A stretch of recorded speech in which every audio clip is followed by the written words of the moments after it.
Hello, everyone, and welcome back to another episode of Creating Wealth. And today we're going to create wealth with our amazing Robert Allen. How are you doing, Robert?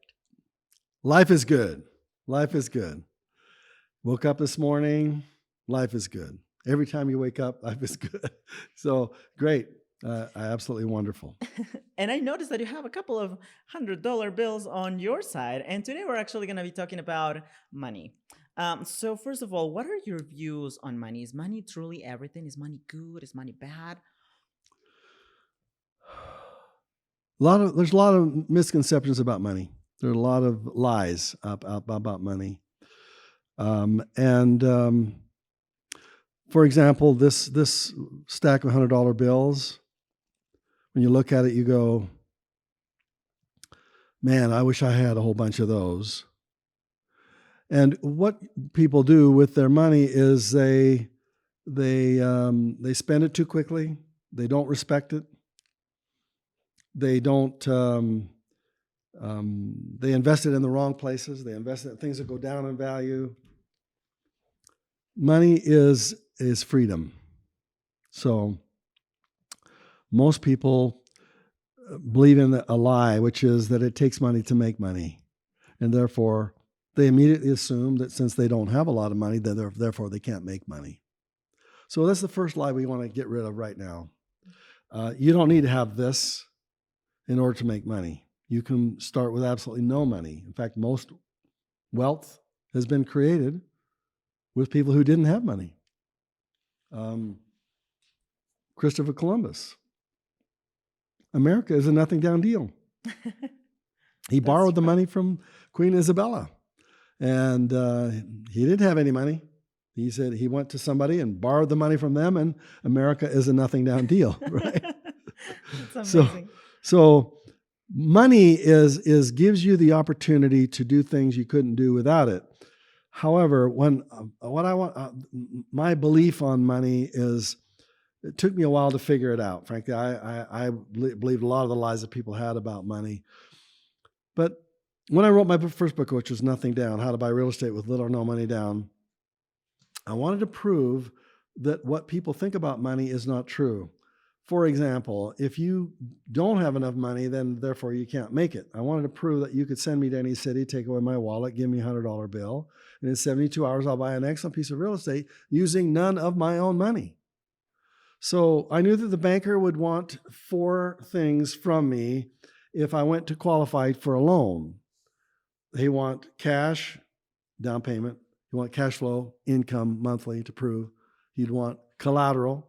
He'd want to show me my financial statements, saying what money that I've been able to accrue. And he'd want to have good credit. None of which I had. I had a $100 bill. I had no credit, no job, no cash, no cash flow, none of that. When I went into San Francisco, I'm looking for a specific type of seller who's what I call a highly motivated or don't wanter seller. They don't want their property. They want to get rid of it. And I needed to negotiate a creative deal that didn't require me to have cash, credit, cash flow, or collateral. So I did. I bought 7 properties in 57 hours and gave the reporter $20 back in change. What I wanted to prove by that is that it doesn't require money. It requires knowledge. It requires skill. It requires internal assets. So money is just a representation of what you have inside of you. If you inherit a bunch of money, but you don't know how it was built or earned, if somebody just gives you a bunch of money, guess what the heir is going to do with that money? They're just going to spend it. Within one generation, suppose you inherit $1 million. Within one generation, 70% of that money will be gone. You'll give the 30% to the next generation. The next generation, 12% of the money will be left from the original million. And by the 4th generation, only 3% of the money is left. Why? Because they were given the money, but not the internal skill to manage it, to make it grow. That million should have grown into 10 million. Or 100 million. Or 100 million. But in the case of this example, that 1 million grew into $30,000. That's all that was left. Because wealth is what you have inside of you. You are your wealth. So when you learn from me, I'm teaching you the skills of how to make money in real estate. That is internal stuff. That's mindset stuff. That's systems that I'm teaching you. That's all things that are a part of you. You take that with you to the next life. You believe in another life, the next life, all that goes with you. Your money, your real estate, your assets, they'll stay behind. But the real wealth goes with you wherever you go. So the first lesson to learn about money itself is that it's just a byproduct of who you are. It's a byproduct of what you know. It's a byproduct of who you know. It's a byproduct of your relationship with your higher power, frankly. It's are you the kind of person that somebody would want to lend money to? Are you the kind of person that somebody would trust you with a home that you'd like to buy from them? That's all internal stuff, right? So when I went to San Francisco, I had to negotiate with 5 different sets of owners. 5 different people had 7 properties. I had to negotiate verbally. They had to hear my voice. Some of them I didn't even visit face to face. They just had to hear me talk. And I had to just by my voice, let them know that they were safe with me. They were safe. I wasn't going to take advantage of them. I was going to offer them some really crazy deals, some really crazy creative, ways of, buying that property. And if they didn't trust me, they wouldn't do it. So it all boils down to being the kind of person that people can trust. And that is the source of all the wealth you grow into. Wealth is dangerous. Money is dangerous. Money is a drug. It's the most dangerous drug, because as soon as you start thinking you are rich, you start acting, what's the word I want to use? Well, just notice what people do when they inherit immediate money. Like a sports person who just comes into a $20 million contract. They've been in high school, they've been in college, they'd never had a single dime, and now somebody dumps $20 million on them. Guess what they're going to do? They're going to, now money is external, and it basically came from their skill as a player, but most of the time they're going to blow it. They're going to blow it on things that go down in value. They're not going to take care of it. They are going to pretend like they know it all. They're smart. And my answer to all of you, since I know what that's like to have money dumped on you really quickly, it's dangerous. You have to have the courage to step back and to say, this has got to last 50 years. What would I do? Or even more. Or longer. Exactly. To the next generation. How would I manage it? Okay, I'm going to spend 20% on my toys. I'm going to go and have a lot of fun. I'm going to travel. I'm going to buy a nice car. I'm going to get some new clothes. I'm going to get another nice new watch. Yeah, okay. But 80% of that money is going to be invested in things that go up in value, not down in value. And most rich people who are suddenly rich will spend money on things that go down in value. Yeah, like a car. Exactly. It goes down. Or a yacht. And exactly. Things like that. They're not smart. So financial freedom means the ability to live a modest lifestyle, not to go buy the big house immediately, but actually live in the same home. There's a book called The Millionaire Next Door. You want to read that book? It talks about, Stanley is his name. Millionaire Next Door talks about the fact you don't even know they're millionaires. They live in a house just like you, but they are millionaires. So there are 1 million millionaires in America like that. Did you get that? 1 million millionaires like that. And there are some really, really rich ones, but what you need to be is the millionaire next door. And you need to invest your money wisely. And you need to go to a modest lifestyle and do whatever you can do to make enough money so that your lifestyle is paid for by the income streams that you're generating. Real estate deals, great. An apartment building, yeah, wonderful. It may take you 5-10 years for those investments to actually pay enough money in order for you to retire with a modest lifestyle and be financially free. Now, you're not going to retire, but you're going to be able to say, today I am financially free. The money's coming into my life, supports my lifestyle. I don't need any more. If I want more, I can go make more. Excuse me, but I'm financially free, right? Mhm. This is hard to do. And more than likely, if you start making some good money in real estate, you'll be tempted to go spend it all. Not smart. Just learn from my own experience and the experience of lots of people who relieve sudden wealth. The best way to inoculate yourself from sudden wealth, and I know I'm going to tell you just something you may not even believe I want to say this. Oh, wow. You need to take the first 10% of the money that you earn and give it away. You need to find a church, a charity, a cause, a philanthropy, something you believe in. It doesn't matter what the politics you believe in. It's something you believe in that you're willing to fund. And you're going to be a giver.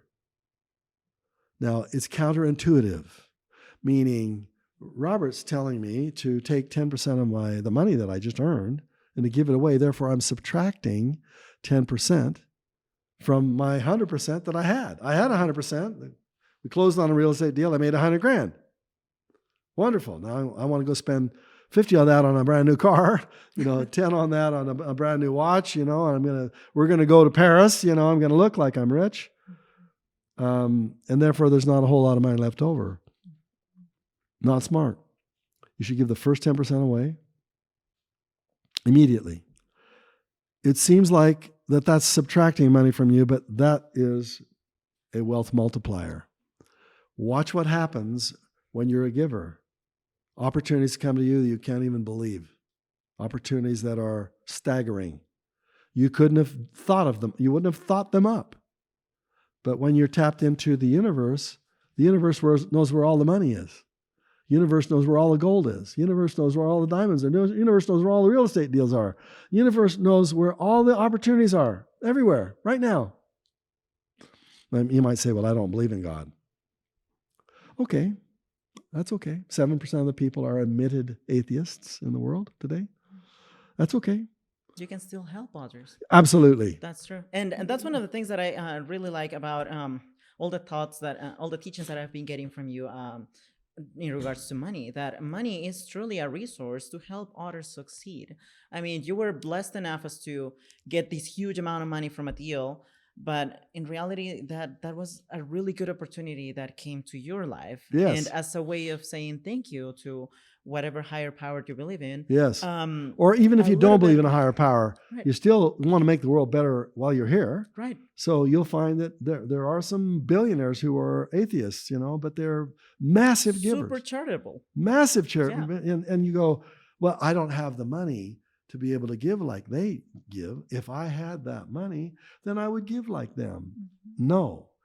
Oprah is a billionaire today, but right from the earliest when she was absolutely nothing, had nothing, she was a giver. She gave 10% away. Oh, wow. You don't have to give it to your favorite church. You can give it to a cause that moves your heart. Mm-hmm. But when you do, you start gathering around a group of people who think like that, and they start doing deals with each other because they like to hang around with people who are givers, So you can even get a mentor there. We've been talking about money. Mm-hmm. That one idea I just gave you is the most important wealth secret I could teach you. Do you want to be more financially successful? Be a giver. It's a technique that always works. And you're a giver not because you want to increase your rate of return. You're not giving the 10% because you want the world to reward you because you're so generous. You're giving the 10% because that's what givers do. You're giving it because you've already been rewarded. You already won the lottery. If you live in this country, you already won the lottery. People would trade places with you, give a right kidney to trade places with you right now. Even if you are the least successful person in America, there are 2 billion people who would trade places with you right now. So be grateful for that. Be thankful for that. You already won the lottery, so you must become a giver, right? And that's That's true. my challenge to you. I feel like also another lesson that we can learn from money is that money, it truly is a resource that allows you to live the life that you always wanted, like to achieve the goals that you always wanted. So for example, you were mentioning um, how we can have wealth, like the physical wealth, like money, bills, dollars, and things like that. But we also have internal wealth. And I feel like once you're wealthy right here on your heart and you have so many good principles and virtues that come from your heart, that money that you receive from your deals or any negotiations that you do when investing, that becomes a door for you to go through all of those places that you wanted to visit, or to spend the time that you wanted with your family, or to give um, more help to those people that you saw in your life that really needed But your it help. But now you sounds have that that doesn't resource. sound intuitive. Hmm. Like you got to be a giver. They say, no, I want to hoard my money. I want to build my money up. I want it to Then you turn grow. into Scrooge. We don't want I- that. exactly. And just go to the next rich person you meet and ask them, what percentage of your money do you give away? And you'll find that it's a lot more than 10%. That's true. And I feel like that's what, in the end, it makes life more meaningful. And that's one of the cool things It about money, does. that it truly gives a really good purpose into your life. It does. Once you turn into a millionaire, or let's say that you just made a little bit of profit on a couple of deals, you start seeing life in a more positive way. And that actually makes everyone better, everyone happier, you know? It sounds like woo woo, though, like woo woo woo. It sounds kind of not realistic Mhm, because, and there'll be some people who are very skeptical when they hear us talk here today. mhm. And they go, no, no, no, I need the money to go buy another deal. But where does the deal come from? You stumble into these deals that sometimes are dropping into your laps. Well, That's true. so we won't spend much more time about that, except to just say that's the best, most important thing I could teach you. And it took me 30 years to figure that out. I spent all my money at the very beginning. We made a lot of money and we spent it all. Beautiful houses, cars, everything else, travel. My family, my kids had a wonderful upbringing. We had a lot of fun. But I wish I'd just done a few of these things a little more smart. I wish I had saved 10%, give 10%, invest for the long term. Um, I did some of that later in my life, but at the very beginning, I didn't. I'm pretty sure that this podcast is truly going to help our audience to have a different perspective towards money. That money, it's not bad. Money, it's a really good thing. It can help you do amazing things with your life, with other people's lives. I remember that one of the earliest lessons that I learned on money was when I sold my bike when I was Yeah. really little. I remember getting a bike for Christmas from one of my aunts, and I tried learning by myself. Then again, I thought I was being independent. No, I was just being stubborn and not letting people help me. But I was like, you know what? I'm gonna give up. I'm never gonna do like the bike thing. So I ended up asking one of my cousins to sell the bike. Yeah. And I said, okay, so here's the deal. You sell it on eBay, and I am gonna give you 10% for your like services of The like commission. posting it in there, Uh-huh. just your commission. I keep the rest. And as soon as I got the rest of the money, the 90% out of the sale, I remember that my mom, she was like, what are you going to do with that, Marjorie? And I thought, well, I'm going to spend it in a whole bunch of candy Yeah, and ice right. cream. I thought ice cream and candy, and burgers, that sounds awesome. I have enough for a whole year. That's what I thought. But I remember what my mom said. She said, just make sure that you use those resources to also say thank you for the profits you just made. Because actually, I ended up selling the bike for a little bit, for like, I think 15% more of what it actually was worth. Uh-huh. Um, I remember when my mom mentioned that to me, and I said, you know what? Nah, I'm not Yeah. gonna do that. But it was interesting how, like, as soon as I got a little bit of that money and I went to school, I purchased a little burger. I saw that there was a kid in my class who didn't actually have any lunch. Like, he hadn't brought Uh-huh. anything. And immediately I remembered the same words that my mom taught me. And I said, you know what? I'm just going to share this burger with him. I'm not going to eat it. I'm just going to eat the lunch that my mom packed me. And I'm just going to use this resource that I got to help someone else. As soon as I did that, my mindset towards money just changed Yeah. because I immediately thought, even though it's not much, what I just made on this deal, I was able to help someone. And I was able to change like someone's day. Even though it was just one little lunch, I was able to change someone. And you So never forgot it. I never forgot it. Never forgot it. And believe it or not, like later on, I was actually on the bus, like about to go to work when I was like 18, I think. And I ran into this same guy from elementary school, and he said, Marjorie, and we started talking. And for whatever reason, like my change for like paying for my bus ticket, I just lost it. I couldn't find it. He said, you know what? I still remember what you did for me that one day. And he paid for my bus ticket. So you never know. Like the good you give, the good you're going to get, it just makes the whole world a better world. I agree 1,000%. But you don't read that in a lot of books. You know, if you read a book on real estate investing, you probably won't read the giving part at all. It's not even in there. They'll just say, here's how you buy real estate. Here's how the money you could make. This is how you could generate cash flow. It can make you wealthy. But they don't share this. And yet it's the most important principle I can teach you, you know, because it inoculates you. You start to see money through different eyes. It's like, how could I do good with this? And it's only a little bit. It's only 10%. You still get the 90, you know, you enjoy your life. Yeah. But yeah, I agree 1,000%. Thank you so much again, Robert. And thank you to our audience. And now you are more than able to use your resources to help others. Any new deals, any new profits that you get from those deals, use it to help someone else, and you'll see how your life personally will change as well. Thank you so much to all of you guys. See you on the next episode.